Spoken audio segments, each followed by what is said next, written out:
मित्रांनो, बंदिस्त शेळीपालन हे कमी चाऱ्यावरती सुद्धा चालतं.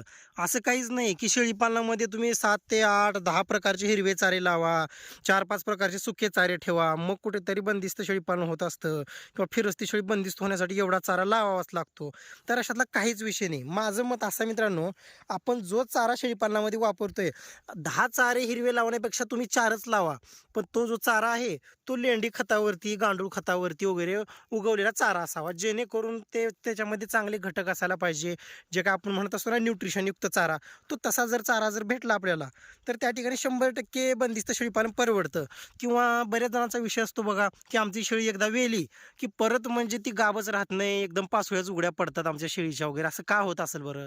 मग याचं कारण एक तुम्हाला महत्त्वाचं सांगायचं म्हणजे युरिया खतांचा वगैरे अतिवापर करणं. ह्या गोष्टीमुळं अडचणी येत असतात मित्रांनो फार्मवरती, जेणेकरून शेळ्या टायमाला माझावर येत नाहीत.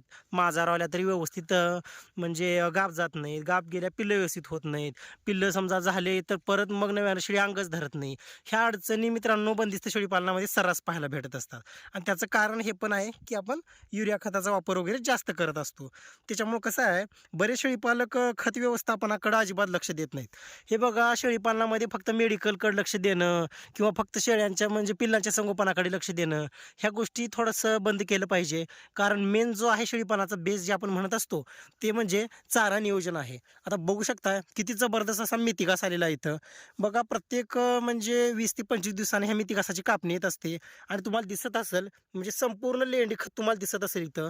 बघा, पूर्ण आतरण केलेलं आपण लेंडी खताचं वगैरे. त्याच्यामुळे होतंय काय, किती हिरवागार आणि जबरदस्त असा म्हणजे मेथी घास आलेला बघू शकताय तुम्ही व्हिडिओमध्ये.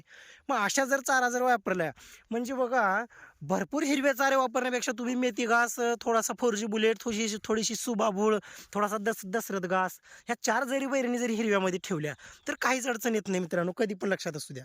त्याच्यामुळे कसं आहे, शेळीपालन करते वेळेस प्रत्येक गोष्टीचं म्हणजे अनुभव येणं गरजेचं आहे, थोडंसं प्रशिक्षण घेणं गरजेचं आहे.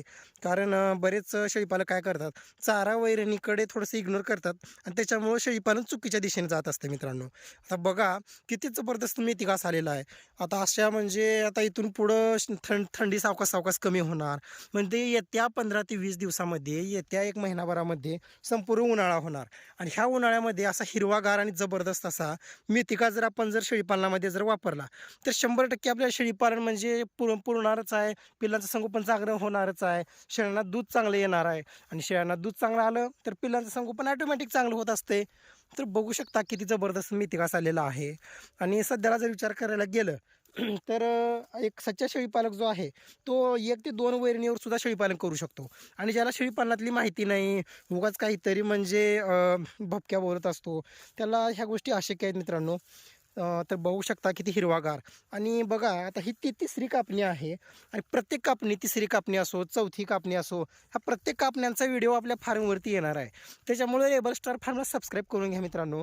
आता इथं जे आहे मी सेपरेट, आता बघा, इथं थोडंसं आपल्याला खत व्यवस्थापन करायचं आहे. आणि खत व्यवस्थापनाचा सुद्धा म्हणजे प्रत्येक 2 कापण्याला, 3 कापण्याला आपल्याला खत व्यवस्थापन करायचं असते. मग ते खत व्यवस्थापनाचा सुद्धा व्हिडिओ याच्या पुढे आपण अपलोड करणार आहोत. त्याच्यामुळे रेबल स्टार फार्मला मित्रांनो सबस्क्राईब करून घ्या. मेथी घास असो, सुबाबूळ असो, आणि तिकडे बघू शकता 4G बुलेट नेपियर असो, ह्या सर्व चारा पिकांमध्ये बद्दल माहितीसाठी रेबल स्टार फार्मला नक्की सबस्क्राईब करून घ्या. व्हिडिओला लाईक करत चला, शेअर करत चला. भेटू पुढच्या व्हिडिओमध्ये. थांबू इथंच. तोपर्यंत जय हिंद, जय महाराष्ट्र.